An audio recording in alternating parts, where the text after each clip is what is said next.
le conflit naît d'un besoin qui n'est pas satisfait.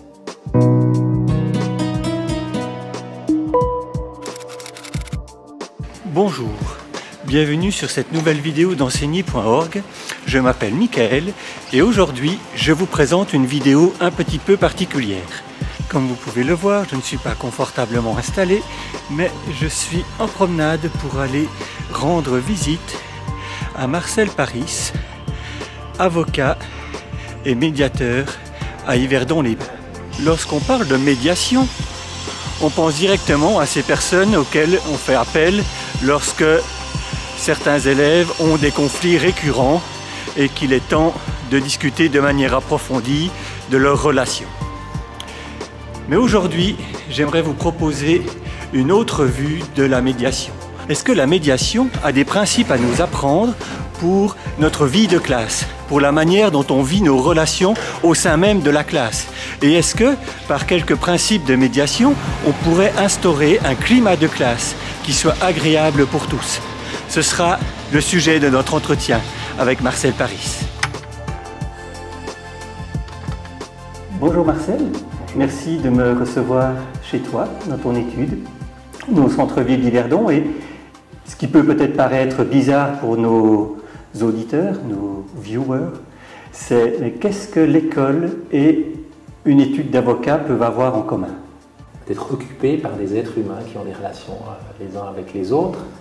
À l'école, les plus jeunes qui apprennent beaucoup de choses sur la vie, et j'espère beaucoup de choses sur les relations.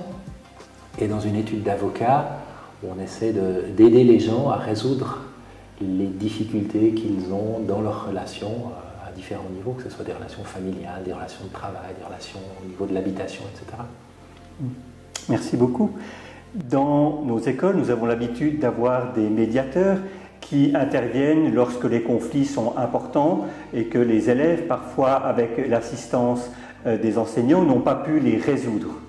Si nous nous trouvons ici aujourd'hui, c'est parce qu'on a cette intuition qu'on pourrait peut-être enseigner la médiation aux élèves, non pas en tant que technique de résolution de conflits, mais peut-être juste en tant que technique de vivre ensemble, ou en tant que manière de vivre ensemble. Je pense que ce serait un grand pas dans la bonne direction, dans la formation d'une nouvelle génération de citoyens plus autonomes, davantage capables de résoudre les défis de la vie, dont les conflits font partie fatalement. Donc effectivement, le savoir vivre ensemble, ça ne s'invente pas, je pense que ça s'apprend réellement et ça peut s'apprendre bien à l'école puisqu'on passe beaucoup d'heures à l'école avec beaucoup de personnes. On apprend aussi les relations avec les pairs, les personnes qui sont de la même génération.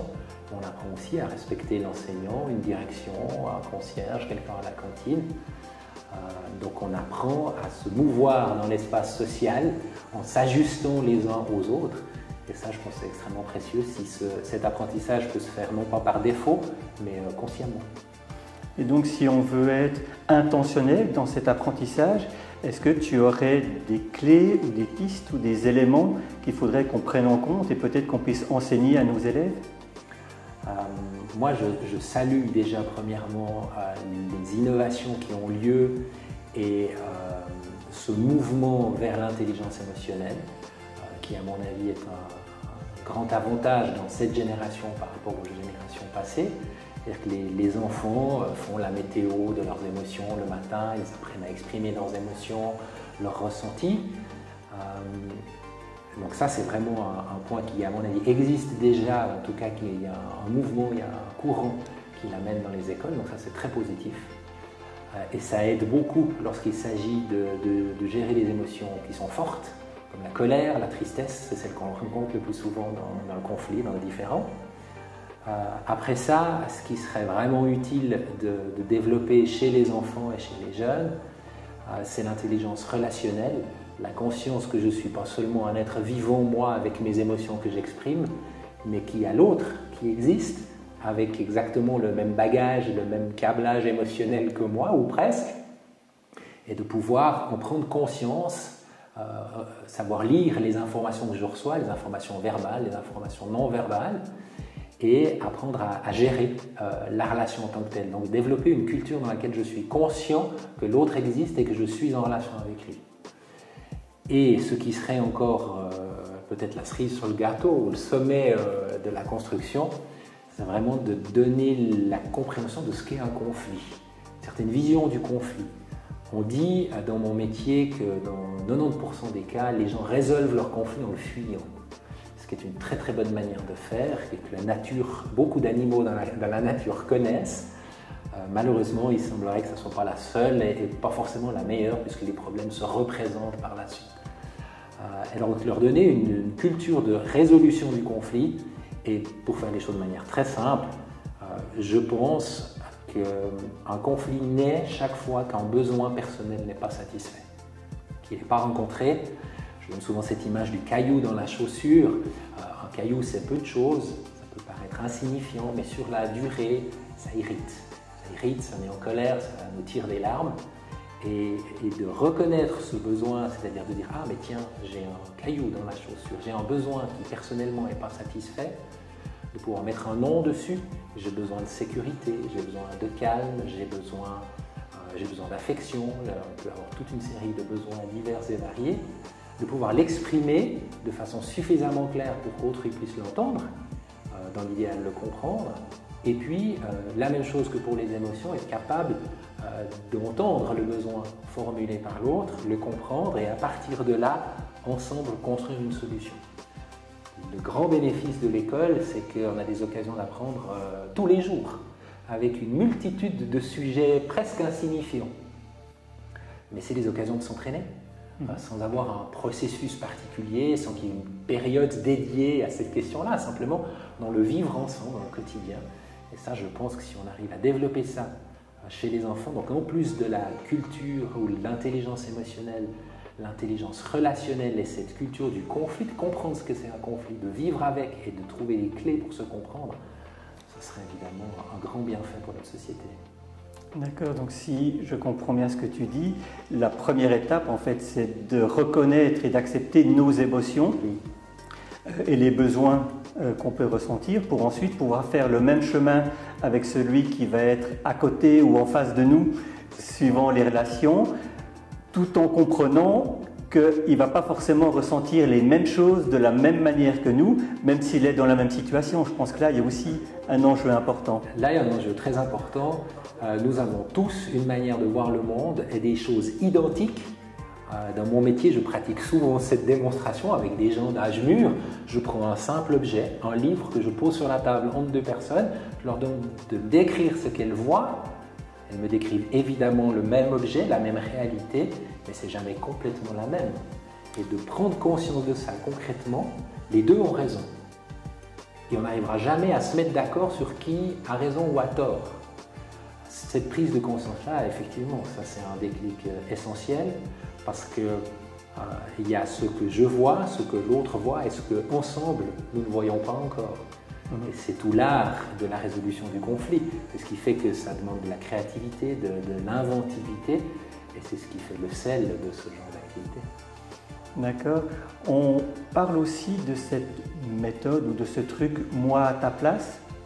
Alors c'est peut-être pas un élément de médiation à proprement parler. Est-ce que tu penses que c'est quelque chose qu'on pourrait essayer aussi avec nos élèves? Je pense que d'apprendre à se mettre dans les baskets de quelqu'un d'autre, comme on dit, c'est extrêmement intéressant comme expérience. C'est prendre conscience des baskets qu'on quitte, du confort et des baskets qu'on a formées. On peut même porter les mêmes baskets du même rayon, mais au final, ce n'est pas les mêmes. Ça, c'est des expériences intéressantes, c'est très concret. Puis porter celles de quelqu'un d'autre, je pense qu'effectivement, ça c'est un apprentissage, une expérience simple qu'on peut faire. C'est un outil qu'on utilise en médiation. On demande aux gens concrètement de changer de place autour de la table, de prendre la place de quelqu'un d'autre. Et parfois, je le fais personnellement, parfois avec un peu de retenue, j'ai l'impression d'infantiliser les gens, mais que je vois la réaction des gens et le temps d'arrêt qu'ils ont quand ils sont assis à la place de l'autre, on voit que ça crée quelque chose à l'intérieur. Ça nous fait réfléchir et tout à coup, tout notre système émotionnel et relationnel se met en mouvement. Et de ce mouvement fin au début, comme quand on essaie de défaire un nœud, et bien tout à coup, il y a quelque chose qui se libère. Et ce qui se passe, c'est qu'on a, avant de mieux comprendre l'autre, on se rend compte que l'autre fait le même trajet, le même travail, et ça a l'effet de détendre, d'enlever du stress. Ce qui nous rend d'autant meilleur pour essayer d'envisager l'autre univers, l'autre manière de percevoir, et d'être un tout petit peu plus créatif. Est-ce qu'on pourrait dire qu'un conflit, en fait, c'est une vue trop étroite, où on n'arrive pas à intégrer la vue de notre interlocuteur dans notre vision de la chose ou d'une situation? On peut dire ça. En médiation, on dit qu'on part d'une position et puis qu'on va quitter cette position pour se retrouver en commun à un autre endroit. Effectivement, c'est une vision trop étroite. Elle est juste, c'est celle qu'on a vécue, elle est réelle, mais elle est trop étroite parce qu'elle est liée à moi et à moi seulement. Alors que nous sommes des êtres relationnels. Ce qu'on nous enseigne peut-être pas assez par la démonstration. On a peu cette conscience, il me semble, de notre culture, d'être des êtres relationnels et que le monde ne se termine pas là où mon existence se termine. Il y a d'autres êtres humains qui vivent, qui agissent et qui ont une influence sur moi, que je le veuille ou que je ne le veuille pas. Peut-être une précision, on a parlé de quitter sa position pour aller vers une nouvelle position. Tu n'es pas en train de nous dire que notre nouvelle position doit être la première position de notre interlocuteur. Absolument pas, et ça l'est quasiment jamais. La nouvelle position, c'est celle où je quitte précisément la position pour pouvoir exprimer mon besoin et entendre celui de l'autre. Donc on quitte vraiment la position et ma vision des choses, j'abandonne ce terrain-là pour embrasser le terrain de mon besoin. Donc je prends soin de moi déjà en pouvant dire voilà ce qui est important pour moi, voilà dans cette situation ce qui compte vraiment, et c'est en général pas ce qui compte quand on est dans la position où c'est plutôt le sentiment de justice qui domine, et de pouvoir rencontrer le besoin de l'autre, pas dans sa position, et on trouve une espèce de, on aime bien cette expression dans notre culture, mais c'est ce terrain neutre, ce terrain qui appartient aux deux. Qui est quelque part une troisième position, qui n'est ni la première ni la deuxième, c'est ça. Mais un peu une moyenne des deux. Moyenne pas, je pense qu'il y a plutôt de l'effet de la synergie. On trouve quelque chose de plus, davantage. Et il y a une forme de satisfaction dans le fait de trouver une solution à un conflit. En général, la satisfaction se traduit par de l'apaisement, du soulagement, parce qu'on est dans un état de stress, voire de souffrance. Donc cet effet positif apporte simplement du soulagement, mais en réalité, c'est enthousiasmant de se dire on a réussi à résoudre un problème. Ça nous met en joie, même si le premier effet, c'est d'abord de sécher les larmes. On repart de loin, il y a un gros passif. Excellent. Si je voulais commencer ce genre de démarche avec mes élèves lundi prochain, disons, quels seraient peut-être les premiers pas concrets que tu verrais mettre en place? Je réfléchirais aux outils qui me permettent, l'air de rien, d'augmenter l'intelligence émotionnelle et relationnelle dans la classe. Voilà, simplement que chaque début de période, pas de 45 minutes, mais de matinée par exemple, ou entre le début de l'école et la récréation, se dire quel est mon sentiment là maintenant. Même les enfants ont un trajet à faire pour aller à l'école, ils se sont réveillés, ils ont plus ou moins bien dormi, ils ont aimé leur petit déjeuner, il y en avait un, il n'y en avait pas, ils se sont habillés, ils portent les habits qu'ils avaient envie ou pas. Enfin, c'est tous des exemples dans notre vie d'adulte qu'on les a aussi, ces contrariétés du matin. On arrive sur notre lieu de travail, parce que les enfants c'est leur lieu de travail pour de vrai. Tout à fait. Et quoi, ils sont où? Beaucoup sont parfois pas encore tout à fait là. Arrivés à un certain âge, ils seront encore dans les plumes jusqu'au milieu de la matinée, c'est une réalité. C'est-à-dire, où est-ce que je suis maintenant? Est-ce qu'ils sont centrés? Il existe une multitude d'exercices tout simples qu'on peut faire pour se mobiliser, pour être concentré. Et puis, à côté de se demander comment est-ce que je vais, ou comment est-ce que je me sens, quelle est mon intention? Pourquoi je suis là en fait? Alors évidemment, mon papa et ma maman m'imposent, l'État aussi, et tout le système m'impose d'être présent, les enseignants aussi. Et si malgré tout je faisais un choix conscient de pourquoi j'étais là ce matin, ne serait-ce que parce que c'est chouette d'être avec les camarades, ça serait déjà de l'intelligence relationnelle que pour une fois le relever de manière positive. On n'est pas là seulement pour remplir les fiches et faire des bonnes notes, on est aussi là pour profiter de la camaraderie, c'est de l'intelligence relationnelle. Et mes camarades, ils en sont où? Mon voisin, à qui je ne demande jamais comment il va, comment est-ce qu'il va ce matin? Lui poser la question. Et je pense que plutôt que de vouloir révolutionner les choses du jour au lendemain, faire des grands programmes, des grandes formations, par petites touches, introduire comme ça à la fois des petits exercices tout simples, une petite routine, ça fait partie des habitudes. Et puis développer un vocabulaire peut-être aussi. Moi à ta place, c'est une petite formule, mais je crois qu'elle marche bien, elle fonctionne bien, de se dire ok, moi à ta place, ou moi dans tes baskets. L'enseignant peut aussi parler de ses propres émotions, et ça je pense que c'est un grand effet sur les élèves, la transparence, toutes ces choses qu'on connaît mais qu'on pratique si peu, de se dire d'être vulnérable, je pense que c'est juste, ça ouvre la voie, ça montre le chemin, et ça permet aux enfants de se dire ah mais si lui il ressent quelque chose, alors ah oui, en fait, mon maître d'école, il ressent quelque chose. Et son intention pour ce matin, si elle était formulée, s'il y a un stress, s'il y a une difficulté, mais je pense qu'on a un rôle d'exemple à donner. Donc entre ces petites routines, le vocabulaire qu'on peut introduire progressivement, n'ayons pas peur d'utiliser des mots peut-être un peu difficiles, ça ne fera qu'enseigner des mots difficiles aux enfants. Et je pense qu'ils ont des capacités bien plus élevées qu'on ne veut le croire, surtout dans ces domaines-là. Je crois que l'avenir est fait d'une plus grande intelligence relationnelle, d'une plus grande capacité à résoudre les grands défis de la vie, et ça en fait partie, résoudre les conflits humains. Et je ne sais pas si l'expression est tout à fait politiquement correcte, mais je crois que cette génération est câblée différemment. Elle est câblée pour plus que notre génération. Elle a ces capacités plutôt plus intuitives d'entrer dans ces apprentissages. Donc faisons leur confiance qu'ils sont capables d'apprendre ça et d'assez rapidement nous dépasser. Ouais. Alors c'est vrai que l'enseignement ou le fait tout simplement de vivre les relations, c'est quelque chose qui nous inclut, nous adultes de l'école, qu'on soit enseignant ou qu'on ait n'importe quel autre rôle.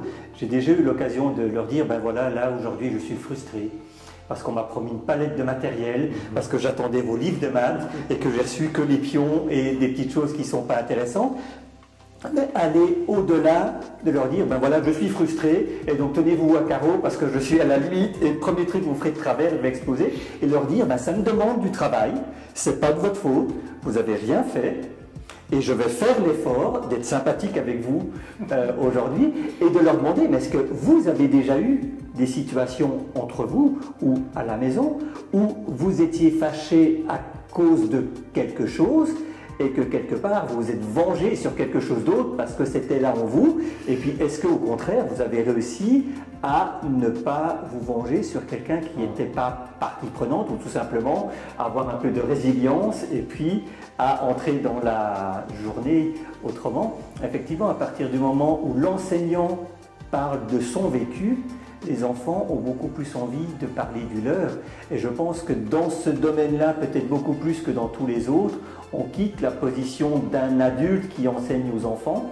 et où on vit les choses ensemble, et les émotions, les relations, les conflits, qu'on soit adulte ou enfant, on a peut-être des connaissances ou un chemin un petit peu différent, mais ça nous arrive tous les jours. Oui. Cet exemple-là me fait poser la question, qu'est-ce qu'il en serait si l'enseignant à ce moment-là, un peu frustré et fâché, demandait aux élèves « et vous, à ma place, dans cette situation, vous feriez quoi ?» Je n'ose pas imaginer ce que ça peut donner comme sentiment de responsabilité et de croissance à l'élève, de se dire « quoi, l'enseignant me demande, parce que je saurais quelque chose qu'il ne sait pas, de me donner un truc pour gérer ça ?»